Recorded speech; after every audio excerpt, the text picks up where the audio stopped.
정말 믿기 힘든 일들이 벌어졌습니다. 평생을 모았던 전 재산을 단 하루아침에 잃어버렸던 한 미국인 여성은 미국 정부의 미진한 대응과 더불어 엎친 데 덮친 격 자신의 임신 소식까지 알고는 큰 충격을 받고 맙니다. 하지만 바로 그때 미국 여성의 손을 잡아준 한 사람이 나타납니다. 바로 한국인 친구인데요. 한국인 친구의 희생 덕분에 그녀는 살 수 있었다고 합니다. 과연 그녀에게 어떤 사연들이 있던 것인지 지금 이야기 시작하겠습니다. 안녕하세요. 저는 미국 LA 할리우드 힐스에 거주 중인 올리비아입니다. 할리우드 힐스에 대해서 아신다면 꽤 돈이 있는 동네라는 것을 아실 텐데 저는 원래부터 돈이 많았던 사람은 아니었어요. 부모님과 함께 살던 유년 시절에는 돈이 많은 집안의 아이들이 너무도 부러웠습니다. 아무 걱정 없이 사는 그들의 모습을 보면 참 세상은 불공평하다며 억울하다는 생각을 많이 하기도 했어요. 그런 저를 보며 저희 부모님은 늘 그러셨죠. 부모 잘 만났으면 우리 올리비아도 여유롭게 하고 싶은 거 다 하면서 그렇게 살았을 텐데 엄마 아빠가 참 미안하구나. 저는 가난한 것도 싫었지만 그것보다 작아지는 부모님의 모습이 더 싫었습니다. 분명 제 눈에 두 분은 어떻게든 살아가려 최선을 다해 하루하루를 사는 모습이 보였어요. 그럼에도 불구하고 가난에서 벗어나는 것은 쉽지 않았죠. 최악은 바로 여기까지일 줄 알았습니다. 그래도 제가 성인이 되고 돈을 벌기 시작하면 이 지긋지긋한 가난을 끊어낼 거라 생각하며 살았어요. 그런데 고작 고등학생 나이에 부모님 두 분을 한날 한시에 사고로 잃었습니다. 이날의 충격은 너무 커서 저는 슬픔을 제대로 느끼지도 못한 채 기절하고 말았어요. 그렇게 기절을 한 상태에서 다시 눈을 떴을 때 밀려오는 슬픔과 두려움에 이 모든 것이 꿈일 거라고 그렇게 생각을 했습니다. 그러나 아픈 현실은 달라지는 것 하나 없었고 부모님은 그렇게 제 곁을 떠나셨어요. 어린 나이였지만 함께 살 수 있는 친인척이 없어서 저는 부모님과 함께 살던 그 집에서 그렇게 홀로 졸업을 하고 성인이 되었습니다. 제가 돈을 벌기 시작하면 부모님께 해드리고 싶은 것들이 한 두 가지가 아니었는데 이렇게 떠나실 줄은 몰랐어요. 더 슬픈 것은 부모님을 떠나보낸 후 저는 악착같이 살아내야 했습니다. 돈이 있는 것도 아니고 방법도 없었기에 슬퍼할 겨를이 없었어요. 그나마 부모님 앞으로 조금 있던 돈을 쪼개서 생활을 했고 아르바이트와 공부를 하는 것으로 제 미래에 대한 준비를 했습니다. 이렇게 살다 보면 분명 성공할 수 있는 기회가 제게도 찾아올 거라 믿었어요. 그렇게 믿지 않으면 하루하루를 숨막혀 살아갈 수 없었으니 말이죠. 그렇게 20살이 된 저는 이 넓디 넓은 미국 땅에서 안 해본 일이 없을 정도로 최선을 다하며 살았습니다. 다만 제가 성공할 수 있는 지름길은 돈도 없기에 무조건 좋은 성적이라 생각해서 성적 유지, 그리고 공부에 몰두했어요. 무슨 직업을 갖든 전문직에 종사하면 성공된 미래와 안정적인 미래는 보장될 거라 굳게 믿었습니다. 그렇게 저는 열심히 공부를 해서 수많은 직업 선택의 갈림길에 섰어요. 그리고 통역가로 살기로 했습니다. 제가 통역가를 선택한 것은 이유가 있었어요. 저는 아무리 성공을 해도 해외에 나갈 일은 없을 거라 생각했습니다. 그런 제가 수많은 언어를 공부하고 노력하다 보면 수많은 나라의 사람들과 비즈니스를 할 수 있는 기회가 올 거라 믿었어요. 그렇게 자연스럽게 일을 하기 위해 해외를 나가는 것을 꿈꿨습니다. 처음에 통역가로 일을 할 때는 그렇게 큰 성과를 거두지 못했어요. 그러나 운이 좋게도 한국의 유명인들의 통역을 줄줄이 맡게 되었고 점점 제 이름을 알리게 되었습니다. 제가 한국의 유명인들과 연이 닿게 된 계기가 있었어요. 그것은 바로 온라인상에서 만난 한국 친구들 덕분이었습니다. 그들은 모두 다른 직업을 가지고 있었고 서로 대화를 나누며 저는 한국어, 그들은 영어를 배우기도 했죠. 자연스럽게 친해졌고 그런 날들이 많아질수록 서로에 대한 사생활을 접하게 되었습니다. 제가 통역가로 일하는 것을 알고 있던 그들은 주변인들을 소개해주기 시작했고 통역이 필요한 순간에는 늘 제가 있었습니다. 그렇게 한 2번 이름을 알리던 저는 제 몸값을 높이기 위해 의미 없는 계약을 하지 않았고 점점 더 몸값을 높이며 일을 해나갔어요. 어느덧 저는 통역가 중에서도 알아주는 사람이 되었고 저와 함께 하고 싶어도 스케줄상 못하는 경우가 생기기도 했죠. 사실 이렇게 올라온 것만 해도 저는 성공했다고 생각했습니다. 수많은 사람들이 제 가치를 알아주고 인정해주는 것만큼 행복은 없으니 말이죠. 이 행복을 누리며 저는 돈을 많이 벌었고 더 벌기 위해 노력했습니다. 제가 버는 돈이 적은 수준은 아니었지만 그 정도에 만족하고 안주하면 더 발전은 없을 거라 생각했어요. 어려서부터 꿈꾸던 LA에 입성하기 위해서는 더 벌어야 했습니다. 그래서 전 부동산 투자를 조금씩 하기 시작했어요. 제가 벌어둔 돈을 묶어두는 것이 아니라 부동산 재테크를 하며 큰 돈을 벌기 시작했습니다.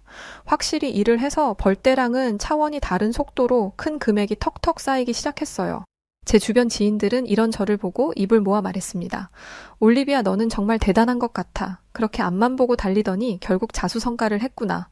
네가 내 친구라는 게 너무 자랑스럽고 정말 배우고 싶어. 힘든 순간부터 늘 제 곁을 지켜준 소중한 친구들은 제 행복과 성공을 진심으로 축하해줬고, 저는 그런 그들을 실망시키고 싶지 않아서 더 열심히 살았어요. 처음에는 부모님과 살던 작은 그 집에서 살았고, 제가 통역가가 된 순간에도 여전히 그 집에서 살았습니다. 이사를 하려면 할 수 있었지만 부모님의 흔적이 남아있는 유일한 곳이라 버릴 수 없었어요. 그뿐 아니라 돈이 차곡차곡 모여 있어야 불안하지 않았습니다. 성공에 대한 큰 갈증을 느끼며 살아서 그런지 순식간에 큰 돈이 사라지면 저는 심적으로 많이 힘들어했어요. 그래서 끝까지 그 집을 놓지 못하고 살다 보니 오히려 좋은 기회로 다가왔습니다. 너무 허름했던 동네라 그런지 재개발을 해야 한다고 했어요. 한마디로 그 집을 팔아주면 윗돈을 얹어서 주겠다는 말이었죠. 끝까지 버티며 그 집을 지키려 했는데 사실상 버텨봤자 방법이 없었습니다. 그들은 어떻게든 재개발시켜 도시 활성화를 할 것인데 뒤늦게 수락을 하면 돈도 제대로 보상받지 못하는 상황이 올 것 같았어요. 그래서 저는 과감하게 포기를 했고 돈을 보상받을 수 있었습니다. 그렇게 보상받은 돈까지 차곡차곡 모아서 드디어 저는 꿈에 그리던 LA로 입성하게 되었어요. 물론 큰 집은 아니었고 홀로 살기에 딱 적당한 수준이었지만 그래도 행복했습니다. 사는 동네가 달라지니 보고 느끼는 것도 달라지기 시작했어요. 하루를 빨리 시작하는 사람들의 모습과 바쁘게 사는 그들의 모습을 동경하기 시작했습니다. 확실히 성공한 사람들은 달라도 다르구나. 다들 여유롭지만 참 부지런해 시간을 쪼개가며 사는 느낌이 들어. 나도 저들을 보고 배워야겠어. 역시 난 아직 멀었다니까. 동네 사람들의 모습을 보며 선한 자극을 받았고 제 스스로를 안주하지 않고 더 발전할 수 있도록 채찍질을 해가며 살았어요. 마치 경주마처럼 앞만 보고 달리며 살던 제게 남편이 나타났습니다. 연애를 처음 한 것은 아니지만 늘 관계가 깊어지면 지레 겁먹고 제가 도망쳤어요. 아직 결혼을 하고 싶지 않았고 제 성공을 위해 갈 길이 멀었기에 결혼하자는 말이 세상에서 제일 무서웠습니다. 그랬던 제가 남편을 만나고 나서는 첫눈에 반했고 곧장 저 사람과 결혼하고 싶다라는 생각을 하게 되었어요. 난생 처음 느껴보는 감정이라 스스로도 믿기지 않았습니다.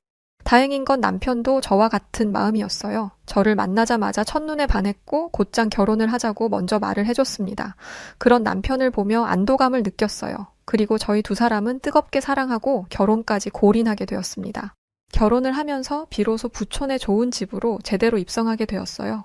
제가 사는 할리우드 힐스는 대단한 갑부들도 살지만 그렇지 않기도 했습니다. 의사, 변호사 등 전문직에 종사하는 사람들, 흔히 돈 좀 있는 사람들이 모여 사는 타운이었어요. 주위에 유니버셜 스튜디오, 할리우드 보울 등이 있고 LA 한인타운에서 약 20분가량 떨어져 있는 곳입니다. 남편과 이곳에 이사를 왔을 때 정말 행복했어요. 제 평생 이런 집에서 이런 동네에서 살 줄은 상상도 못했으니 말이죠. 제가 열심히 살았던 만큼 변호사인 남편도 정말 열심히 살았던 덕에 좋은 곳에서 지낼 수 있게 되었습니다. 저희 부부는 서로만을 의지하며 살 수밖에 없었어요. 저는 친정 부모님을 일찍 여윈 상태였고 시댁 식구들은 모두 일본에서 거주를 하고 있었습니다. 시아버지의 사업 때문에 일본에서 다시 미국으로 돌아올 시기를 잡지 못하고 계셨고 결국은 아예 일본에서 터를 잡게 되셨어요. 상황이 이렇다 보니 저희 부부는 서로만을 보며 그렇게 살았습니다. 이 넓은 미국 땅에서 의지할 곳은 오직 서로였기에 화가 나도 미워도 웃고 보듬으며 그렇게 살았어요. 저희 부부의 하루는 평범했습니다. 좋은 집에서 살든 동네에서 살고 있든 일을 해야 먹고 살 수 있으니 평범하게 일을 하고 퇴근하는 시간을 기다리며 사는 여느 사람들과 다를 바 없었어요. 다만 이 행복이 영원할 거라 믿은 것은 하나의 착각이었습니다. 2024년을 보내고 새로운 마음으로 시작한 한 해였죠.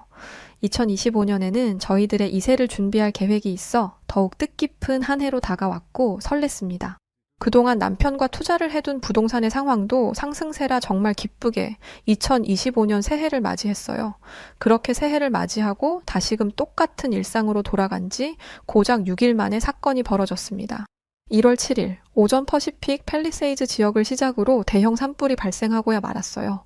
산불은 걷잡을 수 없는 수준이었고 산불이라고 말하기에 상당히 규모가 커서 직접적인 피해는 수만억으로 무려 2천억 달러를 넘어서고 있었습니다.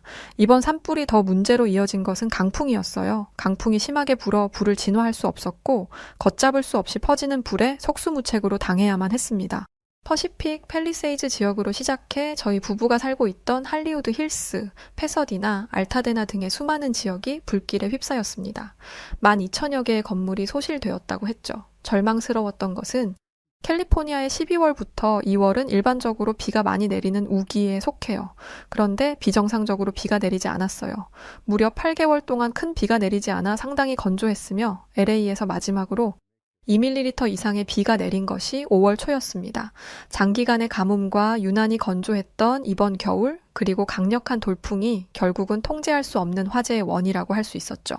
이런 극심한 가뭄 속에서 건조한 초목에 화재 발생률이 높은 환경 속에서 전선불꽃, 자동차, 담배꽁초 등에 의해 화재가 발생했고 여기에 돌풍이 불어 더 넓은 지역으로 순식간에 퍼졌습니다. 불을 진화하려 최선을 다했으나 초기 진압률은 무려 0%였죠. 저는 이 모든 상황을 보고 아무 생각이 들지 않았어요. 남편과 함께 집에 있던 그날 팰리세이즈 쪽에 산불이 크게 발생했다고 들었던 순간부터 대피하라는 통보를 받았습니다. 급하게 대피 준비를 하면서도 뭘 챙겨야 할지 모르겠었죠. 그렇게 우왕좌왕하는 사이에 불길은 순식간에 넘어왔고 뭘 고민할 것도 없이 그저 몸만 급하게 빠져나와야 했습니다. 그렇게 한참 떨어진 곳에 도달해서 멀찍이 있는 저희 할리우드 힐스를 보는데 눈물밖에 나오지 않았어요. 새빨간 화염에 휩싸인 동네는 사람들이 하하호호 웃으며 살던 터전이라고 할 수 없을 만큼 사라져버리고 있었습니다. 대피를 했던 수많은 사람들은 저희 부부와 같이 실시간으로 집이 사라지는 모습을 손 놓고 보고만 있었어요. 그리고 곳곳에서 들리는 통곡 소리는 저를 더 불안하게 만들었습니다. 남편과 한참을 멍하니 바라보다 하염없이 눈물을 흘렸어요. 우리 이제 어쩌지? 저게 얼마짜린데 우리 재산인 저걸 한순간에 다 잃다니 믿을 수가 없어. 이거 꿈 아닐까? 이게 어떻게 현실이야? 올리비아 진정해. 분명 방법이 있을 거야. 나라에서 우릴 버리지 않을 거야. 이건 엄연히 자연재해이고 우린 정말 피해자잖아. 절대 이대로 집을 날릴 수는 없어. 지금은 당장 벌어진 일이라 대책이 없을 테지만 분명 대책을 세워줄 거고 우린 보상받을 수 있을 거야. 말 그대로 보상인 거잖아. 원상복구 비용을 나라에서 해주겠어? 이 수많은 집들 집값만 합쳐도 얼만데 나라에서 해줄 리가 없잖아. 여기까지 오기 위해서 내가 얼마나 노력을 했는데 저 불 때문에 하루아침에 다 날리다니? 난 인정할 수 없어. 제 충격은 너무도 컸습니다. 이곳까지 올라오기 위해서 제가 쏟은 노력과 눈물들이 한순간에 사라지는 것 같았거든요. 이사를 하면서 좋은 집을 샀고 저희 부부를 위한 집으로 온전히 다 꾸미고 그렇게 하나씩 다 채웠는데 삶의 터전을 잃는다는 것은 여간 괴로운 일이 아니었습니다. 자연 앞에서 인간은 정말 쓸모없고 하찮은 존재라는 것을 다시금 깨닫게 되었어요. 정말 괴로운 소식을 전해 들어야 했습니다. 솔직히 마음 한편으로는 분명 나라에서 우리들을 위해 무언가를 해줄 거라고 기대를 하고 있었어요. 하루아침에 집을 잃었으니 말이죠. 그러나 현실은 그렇지 않았습니다. 실제로 이번 산불로 인해서 미국의 수많은 유명인들도 피해를 입어 각종 시상식과 시사회가 연기되었습니다. 모두가 아는 페리스 힐튼은 말리부에 위치한 한화백 23억의 집을 잃었고 멜 깁슨과 야구선수 박찬호의 집도 전소됐습니다. 이렇게 사태가 심각하지만 그럼에도 불구하고 보험 보상을 받을 수 없는 사람들이 대부분이었어요. 보험에 아예 가입하고 있지 않거나 정부에서 지원하는 최소한의 보험만 가입해 있는 상황이었습니다. 이로써 지난 2018년에 벌어진 미국 역사상 가장 큰 피해를 입었던 캘리포니아 북부 산불이 다시금 떠올랐어요. 이때 이 산불로 인해 보험사들은 이 기간 25년간의 수익과 맞먹는 비용을 지불해야 했습니다. 따라서 이 지역 보험 계약에 대해 발을 뺀 상황이라고 할 수 있었어요. 실제로 분노한 멜 깁슨은 이런 말을 했습니다. 결국 상황이 이런데 정부에서는 아무 도움도 주지 않는다니 정말 충격적이야. 그야말로 무능한 정부라고 할 수 있지.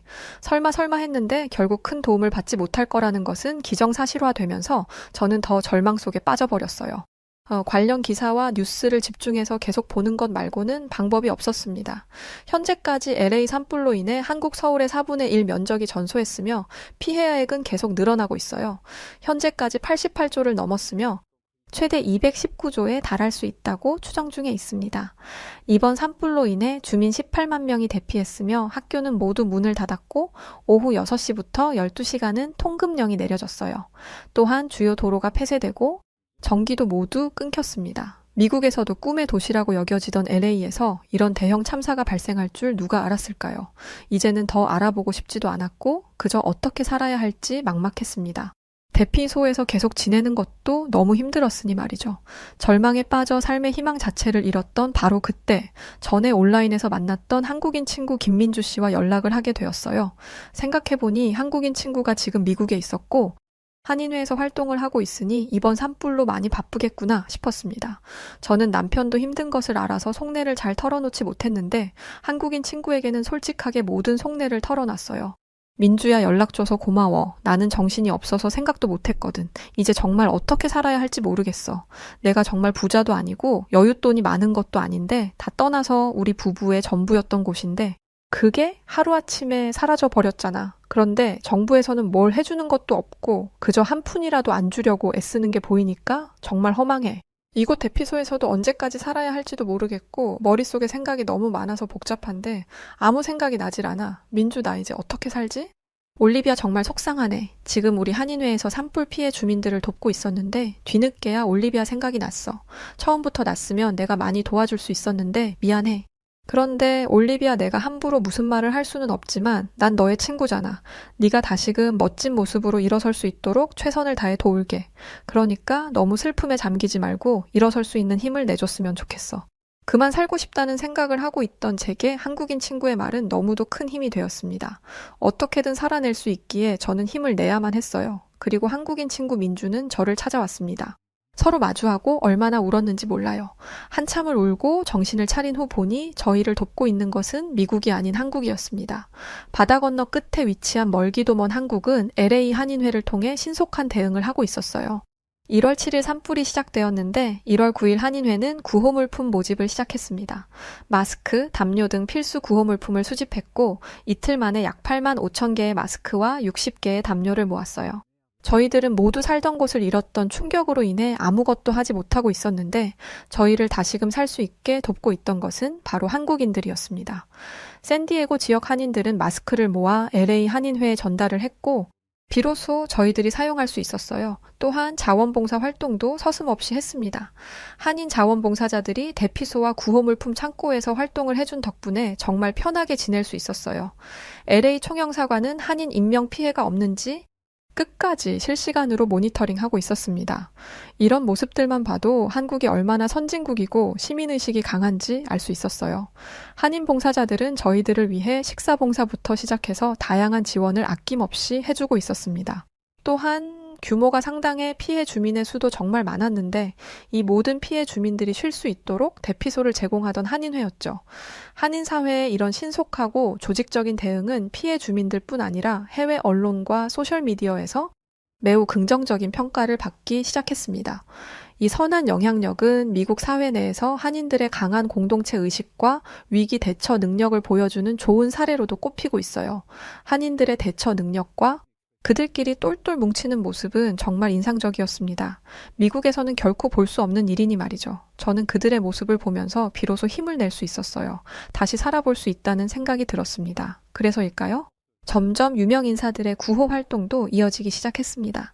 안젤리나 졸리는 자택을 개방해서 대피소처럼 활용할 수 있도록 했으며 헤일베리, 샤론 스톤과 함께 의류 기부 활동을 열기도 했어요. 이뿐 아니라 메건 마클과 해리 왕자, 대피 주민들 자택 수용, 제이미 리 커티스 부부는 100만 달러를 기부하기도 했습니다. 한순간에 자연재해로 집을 잃은 피해 주민들을 위해 우리 모두 함께 해야 합니다. 한인들이 돕는 모습을 보면 우리 미국 사회는 반성해야 해요. 도울 수 있는 모든 것을 해야 하며 이 참사는 모두가 함께 극복해야 일어설 수 있습니다. 모두가 입을 모아 저희 피해 주민들을 위해주고 있었어요. 해외 언론과 소셜미디어에서는 LA 화재 상황과 구호 활동에 대해 큰 관심을 보이기 시작했습니다. 특히나 한인사회의 신속한 대응과 단결된 모습은 어디서도 빼놓을 수 없는 모습이었어요.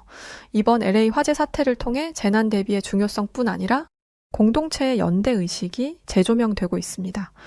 특히나 한인사회의 대응은 이민자 공동체의 모범적인 사례로 여겨지고 있는데요. 이는 향후 미국 사회 내에서 한인들의 위상을 높이는 것에 긍정적인 영향을 미칠 것으로 보입니다. 미국은 원래 인종차별이 매우 심한 나라라 아시아인들이 미국에 와서 고생한 일들이 많다는 것을 알아요. 그럼에도 불구하고 저희 미국인들을 팔 걷고 나서서 도와주는 이 모습이 정말 감사했습니다. 과연 미국인들이라면 한국에 이런 사태가 벌어졌다고 한들 거들떠 보기나 했을까 싶어요. 그래서 전 미국인들이 이번 참사를 통해 뼈저리게 반성하고 바뀌는 모습을 보이길 바랄 뿐입니다. 제가 한국인 친구들과 어울리고 소통할 때 주변에 있는 몇몇 지인들도 제게 그런 말을 했어요. 올리비아 한국인들이랑 왜 어울려? 동양인들이랑 어울리지 마. 급 떨어지잖아. 난 동양인들이 미국 놀러 오는 것도 정말 소름 끼치게 싫던데 올리비아 너는 괜찮아? 급이 떨어진다면서 늘 한국인들을 무시하는 친구들이 많았고 저는 그들을 이해하지 못했지만 그들과 논쟁을 벌이기 싫어 침묵하고 말았습니다. 제가 잘 지내면 그만이라고 생각했어요. 우리 친구라고 한들 모든 인간관계를 함께 할 이유는 없으니 말이죠. 제가 한국인 친구들을 두고 온라인상에서 소통을 많이 하는 것을 알아서 남편도 한국인에 대한 생각이 나쁘지 않았고 긍정적이었습니다. 좋게 생각하던 중 받은 감동이라서 그런지 더욱 마음이 따뜻해지기 시작했어요. 저는 한국인 친구 민주의 도움을 받아 천천히 다시 일어서기로 결심했습니다. 그런데 한동안 너무 마음고생을 해서 그런지 이상하게 계속 몸살 기운이 있고 속이 좋지 않았어요. 병원이라도 가야 하나 싶던 찰나에 문득 아차 싶었습니다. 그리고 정말 설마하는 마음으로 테스트기를 해봤고 놀랍게도 선명한 2주를 봤어요. 네, 이 지옥 같은 상황에 임신을 한 겁니다. 이게 무슨 운명의 장난도 아니고 하필 이렇게 힘든 상황에 찾아온 아이라니 막막했어요. 이 새를 준비하려고 했지만 아직 이 문제를 어떻게 해결할지, 집은 또 어디에 어떻게 구해야 할지 하나도 상황이 정리되지 않았었죠. 그런 상황에 찾아온 아이가 반가울 리 없었습니다. 제가 이렇게 멘탈이 약했던 사람인가 싶을 정도로 한없이 무너졌어요. 다시 모든 걸 제자리로 돌리려면 우리 부부가 악착같이 살아도 시원찮은 판국의 아이라니 이 애를 지금 이 상황에 어떻게 품어서 낳을 수 있겠어. 정말 하늘도 무심하시지 한순간에 모든 걸 쌓은 집을 삼키질 않나. 이 상황에 아이를 보내주질 않나. 정말 나한테 왜 그러는 거야. 결국 눈물은 터졌습니다. 대피소는 늘 시끄럽고 사람들의 울음소리가 가득한 곳이었어요. 그곳 한쪽 구석에 앉아 울고 있던 바로 그때였습니다. 누군가 저를 꽉 안아줬고 고개를 들어보니 한국인 친구 민주였어요. 제 손에 들린 테스트기를 본 건지 아무 말 없이 한참을 안아주며 제게 말했습니다. 안 그래도 올리비아한테 할 말이 있었는데 지금 해야겠다. 여기 대피소에서 언제까지 지낼 수 없으니까 이제 우리 집으로 가서 지내자. 남편한테도 다 말해뒀고 우리 2층은 안 써도 괜찮으니까 새로운 보금자리 잘 구할 때까지 편하게 쓰도록 해. 같이 살면 너무 좋지 않을까? 우리가 이 나이 먹고 또 언제 이렇게 친구랑 같이 살아보겠어. 각자 가정도 있는데 말이야. 그리고 올리비아 너무 축하해. 내가 아는 올리비아를 닮은 아이라면 정말 현명하고 예쁘고 건강한 아이가 태어날 거야. 비록 지금은 힘들지만 아이가 태어날 10달 후에는 언제 그랬냐는 듯 다 극복하고 다시금 웃고 있을 거야. 그러니 함께 잘 견뎌내보자. 내가 곁에서 함께 할게. 민주 정말 고마워. 너무 염치가 없지만 당장 집을 구한다고 한들 어디에 어떻게 구해야 할지도 모르겠고 정리해야 할 것들도 있고 우리가 돈을 여유 있게 쥐고 있는 것도 아니라 집 구하는 것도 막막했거든. 그런데 여기 대피소에서는 더 살기가 힘들 것 같았어. 하루하루 지낼수록 더 피폐해지고 망가지는 느낌이 들었거든. 정말 고마워. 무엇보다 조금 전까지만 해도 뱃속에 생긴 아이를 원망했는데 나한테 엄마로 살 수 있게 해줘서 고마워. 나 정말 이제 그만 무너지고 힘낼게. 저는 염치 없지만 한국인 친구 민주의 제안을 받아들였고 그 길로 남편과 함께 민주의 집으로 향했습니다. 큰 집에 살고 있던 친구라 2층은 저희 부부가 모두 쓸 수 있도록 비워줬어요. 어린 남자아이를 키우고 있던 친구네 집에서의 생활은 제게 마음의 안정을 가져다 줬습니다. 제대로 잠도 못 자고 작은 소리에도 반응하던 대피소와 달리 정말 평온하고 따뜻한 기운이 느껴졌어요. 아직도 수많은 주민들은 피해 복구를 기다리고 기대하고 있습니다. 그러나 저희 부부는 뱃속에 있는 아이를 위해서라도 마냥 기다릴 수 없었고 우선 저희 힘으로 어떻게든 살아가야 했어요. 다시금 그 동네로 갈 수도 없는 상황이지만 근처도 가기 싫어졌습니다. 그래서 전 한국인 친구 민주가 사는 이 동네에 정착하기로 했어요. 부촌도 아니고 조금은 안쪽에 있는 동네지만 고요하고 조용했습니다. 무엇보다 동네의 정이 느껴지던 곳이었어요. 한인들이 은근히 많이 살고 있어서 그런지 한국인 특유의 정이 온전히 담겨있는 동네라 좋았습니다. 어쩌면 저는 냉혹하고 개인주의 성향이 강한 미국 사회보다 따뜻하고 온정이 있는 한국 사회가 더 잘 맞는지도 모르겠어요. 민주의 집과 도보 4분 거리에 위치한 곳에 저희 부부의 새로운 보금자리를 구했습니다. 집안의 모든 살림살이도 다 새로 사서 채워야 했기에 여간 돈이 많이 든 것이 아니었죠. 그렇게 모든 준비를 끝내고 나니 저희 부부는 그야말로 돈이 한 푼도 없는 수준이 되어버렸습니다. 그럼에도 희망을 놓지 않으려 아직도 노력 중이에요. 제가 이 희망의 끈을 놓는 순간 다시 절망 속에 빠져 아무것도 하지 못할 것이 뻔하니 말이죠. 그리고 저희 부부는 하나 다짐을 하게 되었습니다. 한국인들도 이 먼 타국인 미국에 구호의 손길을 내밀고 자원봉사를 해주는데 저희도 보탬이 되고 싶었어요. 저희 부부는 다시 정상적으로 일을 하기 시작했고 퇴근하고 혹은 남는 시간에 대피소에 가서 봉사를 하고 있습니다. 그리고 한때의 저처럼 모든 것을 내려놓고 포기한 피해 주민들과 대화를 나누곤 해요. 우리 그 아름다운 LA에 소중하지 않은 집을 둔 사람이 어딨겠어요. 저 역시 그곳은 제 꿈이었고 평생의 노력과 눈물이 담긴 집이었어요. 대대손손 자식을 낳으면 꼭 물려주고 그렇게 쓰기 위해 전 재산을 부어서 샀던 집인데 그게 화염의 한순간에 사라지는 걸 보고 제정신으로 하루하루를 살 수가 없었어요. 그런데 살아야지 어쩌겠어요. 정부에서 뭘 얼마나 보상해 줄지 아무도 모르지만 그것만 손 놓고 기다릴 수도 없어요. 우리는 또 어떻게든 살아야 앞으로 살 수 있는 거잖아요. 저도 이렇게 정신 차리고 산 거 고작 일주일도 안 지났지만 제발 포기하지 말고 일어서요, 우리. 그래야 보상도 받고 다시 터전을 찾든 싸울 수 있죠. 그렇게 한 사람 한 사람 희망을 잃은 피해 주민들과 대화를 나누고 도움을 주고 집으로 오면 마음이 조금은 편해지더라고요. 저는 결국 한국인 친구 민주가 없었다면 이 모든 것은 이룰 수 없었다고 생각합니다. 생긴 아이도 받아들이지 못했을 것 같아요. 그러나 한국인 친구 덕분에 다시 일어설 힘을 얻었고 한국 사회의 공동체 문화 그리고 강한 시민의식 덕분이라고 생각합니다. 아직도 해결할 것들이 산더미라 막막하긴 해요. 현재 산불 자연재해만으로도 순수한 추산 피해를 내기 어려운 상황인데 피싱 범죄, 사기, 약탈 등으로 인한 추가 상황이 자꾸만 이어지고 있습니다. 또한 소규모나 정산이 잘못된 지역을 담당하는 곳은 보험 쪽으로 그야말로 망할 수도 있다고 말을 해요. 앞으로 발생할 여러 가지 소송보험 지급에 이루어지기까지 걸리는 비용과 시간이 무척 길어질 것으로 보여지고 있습니다. 사건 규모가 크기 때문에 보험 청구 인원도 그만큼 많을 것이고 이 소송을 하기 위해 증빙 서류를 만들기 위한 자료, 증거 영상, 사진 등을 증명해야 하는데 이 준비 기간만 해도 상당하죠. 심지어 고가의 용품을 가지고 있었다는 것을 하나하나 자료로 만들어야 하니 숨이 안 쉬어질 정도로 막막하긴 합니다.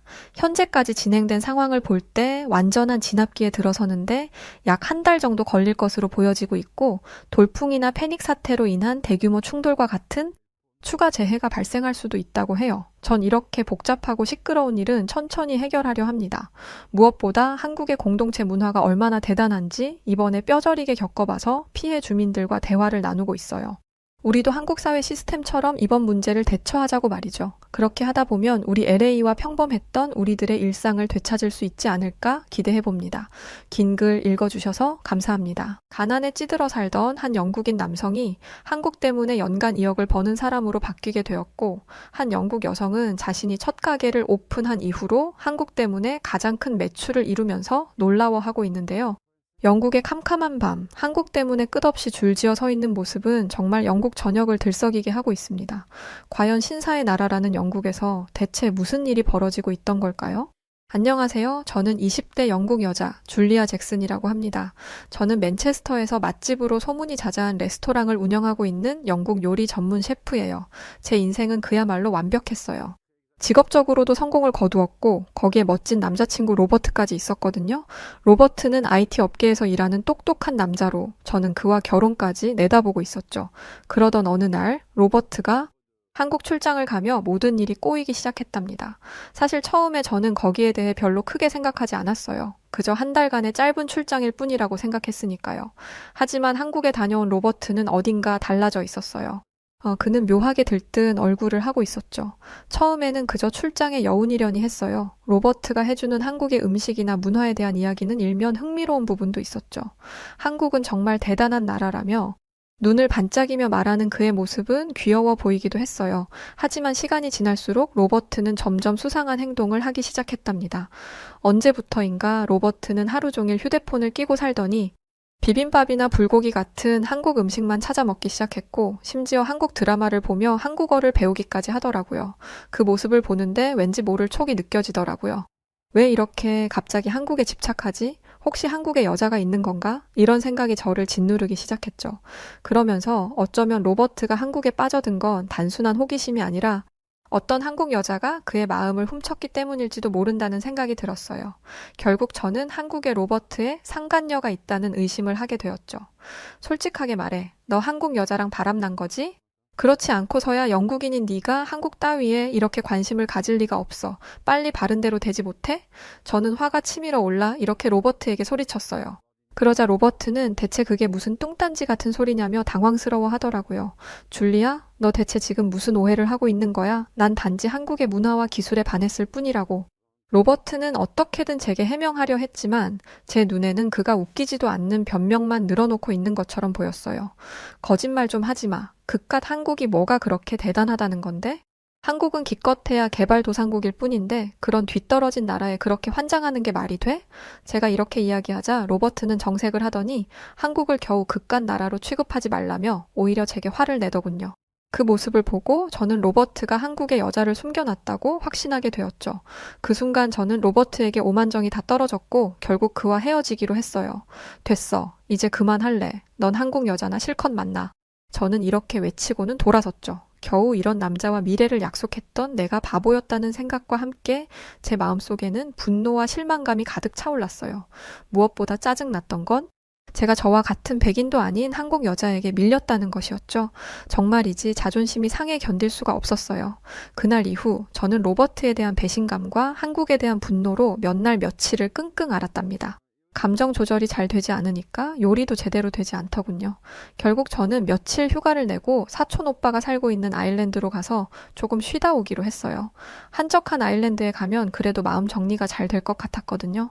하지만 막상 도착한 사촌 오빠의 집에서 저는 끔찍한 광경을 보고 경악하게 되었답니다. 글쎄 오빠가 넷플릭스로 한국 예능 프로그램 흑백 요리사를 보고 있는 게 아니겠어요? 심지어 오빠는 한국 LGTV로 그 프로그램을 보고 있었죠. 그 모습을 보자 정말 짜증이 치밀어 올라 견딜 수가 없더군요. 저는 이미 한국에 질린 상태였는데 이곳 아일랜드에서마저 한국 이야기를 듣게 될 줄이야. 이건 정말 말도 안 된다는 생각이 들었죠. 결국 이렇게 소리 지르고 말았어요. 오빠, 아니 세상에 아무리 볼 게 없어도 그렇지 왜 한국 요리 프로그램을 봐? 저딴 후진국에서 만든 게 대체 뭐가 좋다고? 제 말에 오빠는 어리둥절한 표정을 짓더니 이렇게 말했어요. 지금 넷플릭스에서 이 프로그램이 전 세계 1위인데 넌 무슨 소리를 하는 거야? 야, 난 태어나서 이렇게 재미있는 프로그램은 처음 본다. 그러면서 오빠는 이런 기발한 프로그램을 만든 한국이 정말 대단한 것 같다며 한국을 찬양하기 시작했어요. 오빠의 말에 저는 결국 폭발하고 말았죠. 다들 미쳤어. 제정신이 아니야. 아니 대체 한국 따위가 뭐길래 다들 이 난리를 치는 거야. 제가 이렇게 소리치자 오빠는 갑자기 표정이 굳더니 차가운 눈빛으로 저를 바라봤어요. 이어서 오빠의 입에서는 단호한 말이 흘러나왔죠.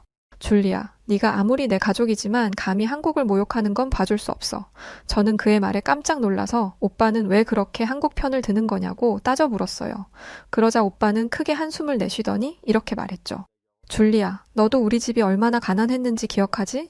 난 대학은커녕 제대로 된 직업을 가질 기회조차 없었어.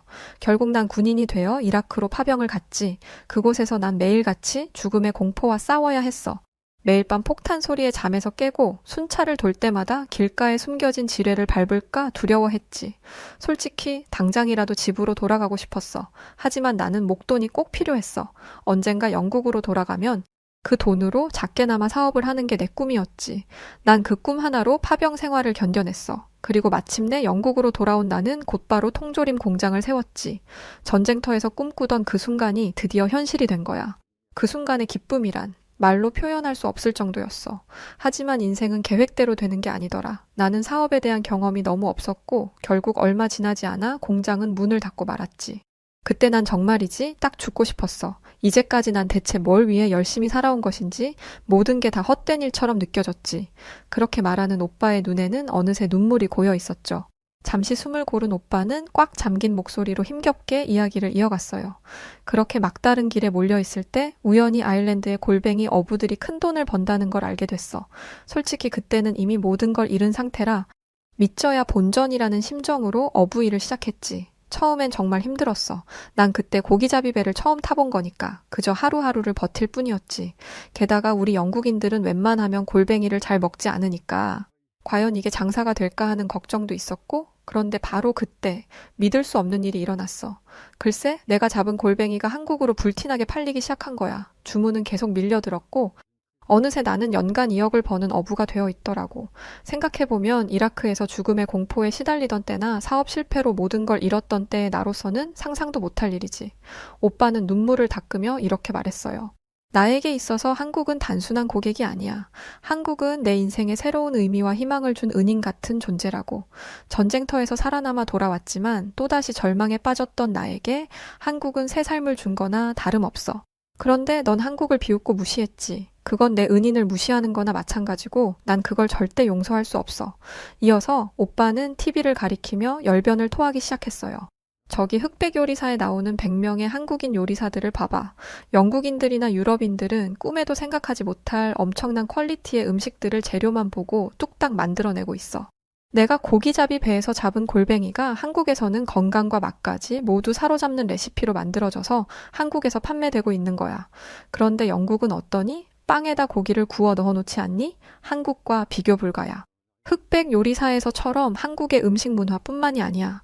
지금 내가 보고 있는 이 한국 TV는 네가 무시할 만한 게 아니라고. 너 지금까지 살면서 이렇게 선명한 화질의 TV를 본 적이 있어?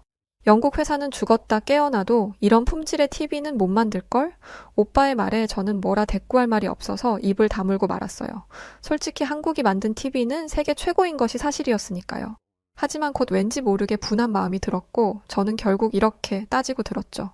아무리 그래도 그렇지 한국산 TV로 한국에서 만든 프로그램을 보는 건 좀 너무 심하지 않아?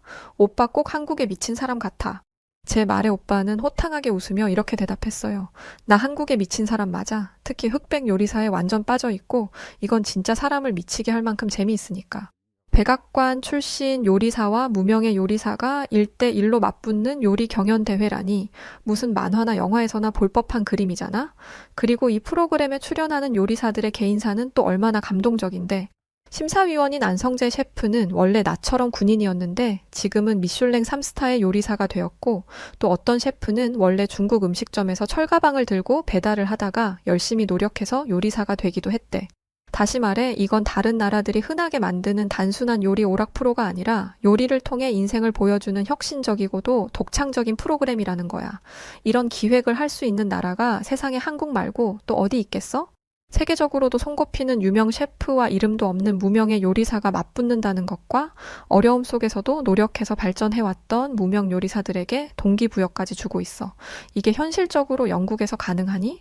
영국에서 이름 있는 셰프들이 무명 셰프들과 1대1로 요리 대회를 한다고 하면 과연 거기에 참여할 영국 유명 셰프들이 있기는 할까? 오히려 무명 셰프들을 무시하기 바쁘고 혹시라도 질까봐 겁먹고 나오지 못할걸? 그렇게 말하는 오빠의 목소리에는 깊은 존경과 애정이 듬뿍 담겨 있었어요. 저는 그런 오빠를 보며 제 남자친구인 로버트도 이런 식으로 한국에 빠지게 된 것인가 하는 생각을 하게 되었죠. 그때 오빠가 제게 경고하듯 말하더군요.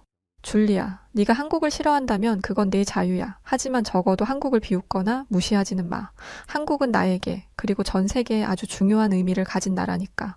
오빠의 말을 듣고 나니 제가 얼마나 무지하고 이기적이었는지 알겠더군요.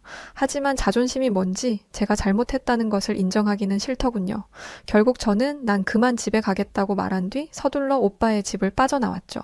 하지만 이상하게도 오빠의 말이 자꾸만 제 머릿속을 맴돌더군요. 결국 저는 집에 오자마자 흑백 요리사를 틀었어요. 속으로는 재미없기만 해봐라 바로 꺼버릴 테니까 이렇게 생각하면서 말이죠. 그런데 이게 웬걸? 5분이 50분이 되고 한 편이 2편이 되고 3편, 4편이 되더라고요. 그렇게 집중해서 보다 보니 마지막 에피소드입니다 라는 문구가 뜨더라고요. 뭐야? 벌써 끝이라고? 말도 안 돼. 다음 편 없어? 저는 제발 한 편만 더, 딱 한 편만 이라고 중얼거리며 다음 편을 찾아 헤매기 시작했어요. 하지만 다음 편은 없었고 이어서 저는 충격적인 장면을 보고 말았는데 그건 바로 커튼 사이로 아침 해가 떠오르고 있다는 것이었죠. 깜짝 놀라 시계를 보니 어느새 새벽 5시가 되었더라고요. 잠깐, 분명 내가 어젯밤 12시부터 이걸 보기 시작했으니까. 뭐야, 그럼 내가 지금 5시간 동안 이걸 보고 있었던 거야? 세상에, 미쳤어. 저는 꼭 뭐에 홀리기라도 한 것 같은 기분에 한참을 그대로 굳어 있었답니다. 하지만 이상하게도 입가에는 미소가 번지고 있었죠. 근데 진짜 재밌기는 했어. 그렇게 중얼거리며 저는 휴대폰을 집어들었어요. 그리고는 오빠에게 메시지를 보내기 시작했죠. 오빠, 어제는 내가 진짜 미안했어. 그런데 흑백 요리사 다음 에피소드는 언제 나와? 아, 그리고 나 지금 한식이 너무 먹고 싶은데 어떡해? 메시지를 보내고 나서 저는 피식 웃음을 지었어요. 아, 바로 어제까지만 해도 한국을 업신여겼는데 지금은 이렇게 한국 프로그램에 푹 빠져 밤까지 새버렸다니 정말 신기한 일이었죠. 그렇게 묘한 기분을 느끼고 있을 때 마침 오빠에게 답장이 오더군요. 런던에 한국식 포장마차를 모티브로 만든 유명한 포차가 있대. 이따 저녁에 같이 가보자. 오빠의 답장을 보자마자 저는 자리에서 벌떡 일어났어요. 한국 포차라니 흑백 요리사에 나온 한식들을 먹게 된다는 생각을 하자. 입에서 군침이 돌기 시작하더군요. 그러다 갑자기 번뜩 어떤 강렬한 깨달음이 저를 찾아왔어요. 잠깐, 나 영국 음식 셰프잖아. 이래도 되는 거야? 순간 저는 영국 요리를 배신한 것 같은 기분에 죄책감이 밀려왔어요. 어제 집에 오는 길에 사온 영국의 대중 음식 피쉬앤칩스가 절 원망스럽게 쳐다보는 것 같았죠. 하지만 그런 생각도 잠시 곧 한식을 먹게 된다는 기쁨이 그 모든 걱정을 휩쓸어 갔어요. 에라 모르겠다. 일단 먹어보고 생각하자. 그렇게 시간이 흘러 마침내 저녁이 되었고 저는 설렘 속에 콧노래까지 부르며 한국 포차로 향했답니다. 그런데 그곳에서는 전혀 예상치 못한 일이 저를 기다리고 있었어요. 글쎄, 포차 앞에 수많은 영국인들이 길게 줄지어 서 있는 게 아니겠어요? 저는 줄의 끝에 서 있는 사람에게 다가가 혹시 줄 서는데 얼마나 걸리는지 조심스럽게 물어봤어요.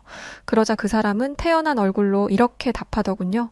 여긴 기본 웨이팅이 1시간이에요. 그런데 그것도 운이 좋으면 그렇고 어떤 날은 2시간도 넘게 기다리기도 해요.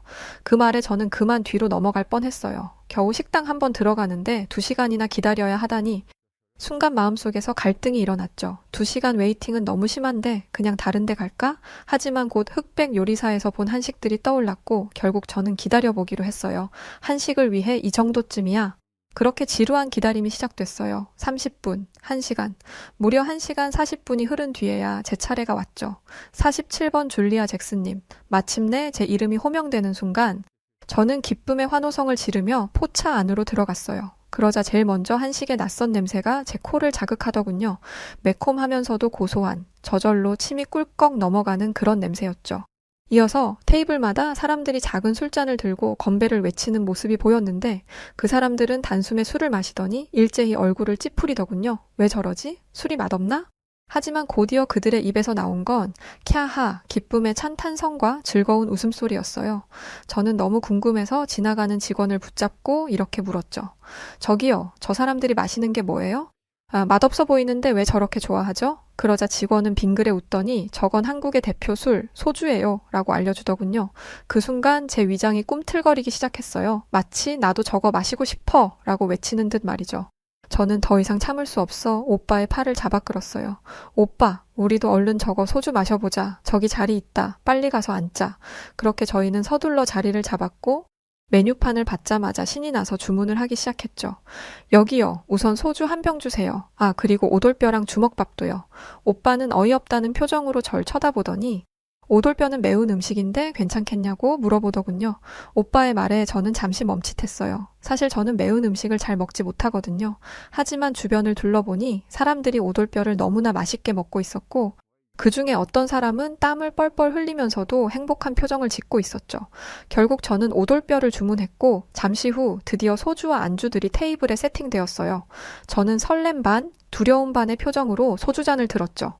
그리고는 소주를 단숨에 들이켰어요. 그리고 바로 그 순간 이게 뭐야? 너무 써. 불처럼 뜨거운 액체가 제 목구멍을 타고 내려갔어요. 얼굴이 확 달아오르고 눈에서는 눈물이 찔끔 나왔죠. 그런데 어떻게 된 일인지 기분은 너무 좋더라고요. 스트레스가 확 풀리면서 제 입에서는 저도 모르게 크 소리가 나왔죠.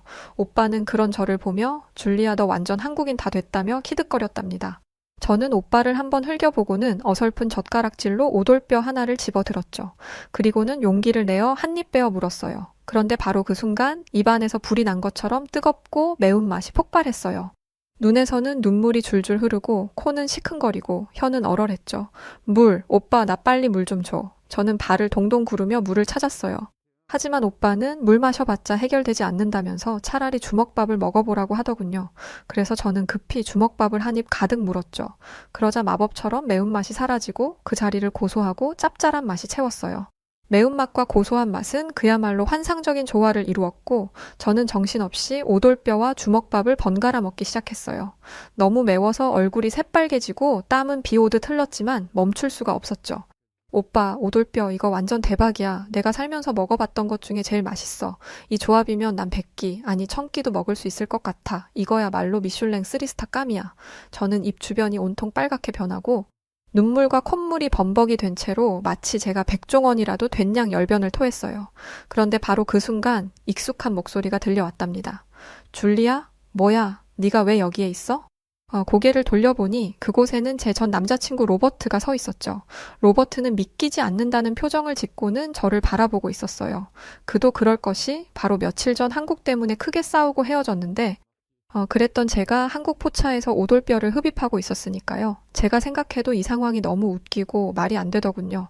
한참을 멋쩍게 뒷목만 긁적이며 우물쭈물하던 저는 결국 웃기지도 않는 변명을 하기 시작했어요. 그게 나 지금 한식 공부 중이야. 이 오돌뼈를 영국 요리에 어떻게 접목시켜볼까 연구 중이야. 그러니까 내가 한식을 먹고 싶어서 여기에 온 게 아니라 어쩔 수 없이 와본 거지. 제 엉터리 변명에 로버트는 어이가 없다는 표정을 짓더군요. 그러더니 이렇게 물었어요. 그러면 얼굴에 그 양념 자국은 뭔데? 그것도 연구 중인 거야? 저는 그제야 제 얼굴 상태를 깨닫고 얼른 냅킨으로 닦아내려 애쓰며 또 말도 안 되는 변명을 하기 시작했죠. 한식이 워낙 건강에 좋잖아. 이건 그러니까 피부에 좋은 고춧가루 양념 마스크팩이야. 제 말이 끝나기가 무섭게 오빠는 푸훗 웃음을 터뜨렸어요. 저는 오빠를 째려보며 발로 살짝 밟았죠. 로버트는 여전히 어리둥절한 표정이었지만 이내 묘한 미소 지으며 이렇게 말했고요. 알겠어. 그럼 고춧가루 양념 마스크팩 연구 열심히 해. 난 이만 가볼게. 그 말을 끝으로 로버트는 돌아섰고 저는 곧바로 탁자에 머리를 쿵 하고 박아버렸어요. 쥐구멍이라도 있으면 당장이라도 숨고 싶은 심정이었죠. 하지만 창피한 것은 창피한 것이고 제 입은 여전히 맛있는 오돌뼈와 소주를 원했어요. 결국 저는 술잔을 다시 집어들었고 김치찌개와 계란말이도 추가로 시켰답니다. 한 잔, 또 한 잔, 신나게 소주를 마시면서 저는 문득 이런 생각이 들었어요. 한국은 음식도 이렇게 맛있고 예능 프로그램도 재미있게 잘 만들고 우리 사촌 오빠는 한국 덕분에 떼돈도 벌고 있는데 대체 난 왜 그렇게 한국을 싫어했던 거지? 가만히 생각해보니 저는 제대로 잘 알지도 못하면서 괜히 한국을 미워했더라고요. 그럴 이유가 전혀 없었는데 말이죠. 사실 로버트는 바람을 피울 남자도 아니었고 한국 문화는 충분히 빠져들 만한 매력이 넘치는 것이었는데 과거에 저는 그런 것도 모르고 너무 어리석게 군 것 같더라고요. 이런 생각을 하며 소주 한 잔을 더 들이키고 나니 과거의 기억들이 마치 손에 잡힐 듯 선명하게 떠오르기 시작했어요. 로버트가 케이팝 노래를 부를 때 난 무슨 그런 알아듣지도 못할 노래를 부르냐며 귀찮아 했었지. 또 로버트가 한국 드라마를 보자고 했을 때 난 멀쩡한 영국 드라마를 두고 무슨 그런 후진국 드라마를 봐 라고 하며 그의 취향을 무시했었지. 분명 그 드라마들도 흑백 요리사처럼 엄청 재밌었을 텐데 난 진짜 바보였어. 그날 밤 저는 이런 후회 속에 잠이 들었고 다음날 아침 눈을 뜨자마자 로버트에게 전화를 걸어 진심을 다해 사과했어요. 로버트, 정말 미안해. 내가 어리석게도 정말 말도 안 되는 오해를 했던 것 같아. 넌 그냥 한국이 만들어낸 훌륭한 문화를 나랑 같이 공유하고 싶었던 거였는데 난 그런 줄도 모르고 너무 편견에 갇혀 있었던 것 같아. 괜찮다면 나한테 한 번만 더 기회를 줄 수는 없을까? 제 말에 로버트는 안 그래도 어제 한국 포차에서 저를 보고 깜짝 놀랐다며 대체 그동안 제게 무슨 일이 있었던 것인지 묻더군요. 저는 사촌 오빠의 이야기와 흑백 요리사에 중독된 이야기를 솔직하게 털어놓으며 그동안 제가 너무 편협한 시각을 가지고 있었던 것에 대해 반성한다고 말했어요. 난 그동안 영국만이 최고이고 그 어떤 것도 영국 문화를 대체할 수 없다는 이상한 착각을 하고 살아온 것 같아. 사실 한국은 아시아 국가에 불과하고 영국에 비교하면 한참 수준 떨어지는 나라라고 생각했거든. 그런데 실제로는 영국 사람들이 한국 음식을 없어서 못 먹고 한국 프로그램은 전 세계에서 1위를 차지할 만큼 너무 매력적인 나라더라. 이제야 한국 문화를 제대로 알게 된 게 아쉬울 정도야. 로버트는 제 말을 듣고는 사실 자신도 한국에 가기 전까지는 저와 비슷한 생각을 하는 우물안 개구리에 불과했다며 이렇게 말하더군요. 처음에 출장을 갈 때만 해도 난 한국에 별다른 기대가 없었어. 그런데 막상 한국에 가보니까 한국은 상상을 초월하는 나라더라. 난 사실 그때까지만 해도 런던이 세계 최고의 대도시라고 생각했었거든. 그런데 진짜는 서울이더라고. 거기는 꼭 미래도시 같았어. 호텔룸에는 AI 비서가 설치되어 있어서 콜택시 예약부터 쇼핑, 스케줄 관리까지 너무 편하게 할 수 있고 어딜 가나 5G 네트워크가 깔려 있어서 일 처리도 아주 빠르고 쉽게 할 수 있었어. 매일 매순간 한국이 최첨단 기술의 선두주자라는 걸 온몸으로 느꼈지. 그러면서 로버트는 한국은 반도체, IT, 철강, AI, 바이오테크, 첨단 모빌리티까지 모든 분야에서 압도적인 우위를 차지하고 있다며 한국은 앞으로 5년 안에 세계 5대 강국에 들어가게 될 것이라고 확신했어요. 로버트는 IT 분야에서 일하고 있는 만큼 잠깐이지만 한국에서 지냈던 날들을 잊을 수가 없었고 언젠가 저와 결혼하면 한국으로 이민을 가고 싶은 마음에 한국어 공부도 열심히 했던 것이라고 했죠. 저는 로버트가 그런 계획을 가지고 있는 줄도 모르고 괜한 의심을 하며 그를 닥달했다는 생각에 부끄러워져서 다시 한번 사과를 했고 로버트는 괜찮다며 이제부터는 함께 한국의 훌륭한 문화를 배워가자고 했어요. 그렇게 저희는 과거의 상처를 극복하고 새롭게 시작하기로 했고 그 중심에는 한국이 있었답니다. 우선 저희는 매주 월요일 저녁을 한식의 밤으로 정했고 이날은 무조건 한국 요리를 먹었어요. 그리고 저희는 함께 한국어 학원에도 등록했답니다. 언젠가 자막 없이 한국 예능 프로그램과 한국 드라마를 볼 수 있도록 말이죠.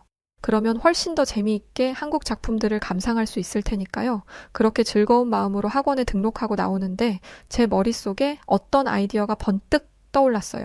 그건 바로 제 식당에서 한식과 영국 음식을 섞은 퓨전 요리를 팔면 어떨까 하는 것이었죠.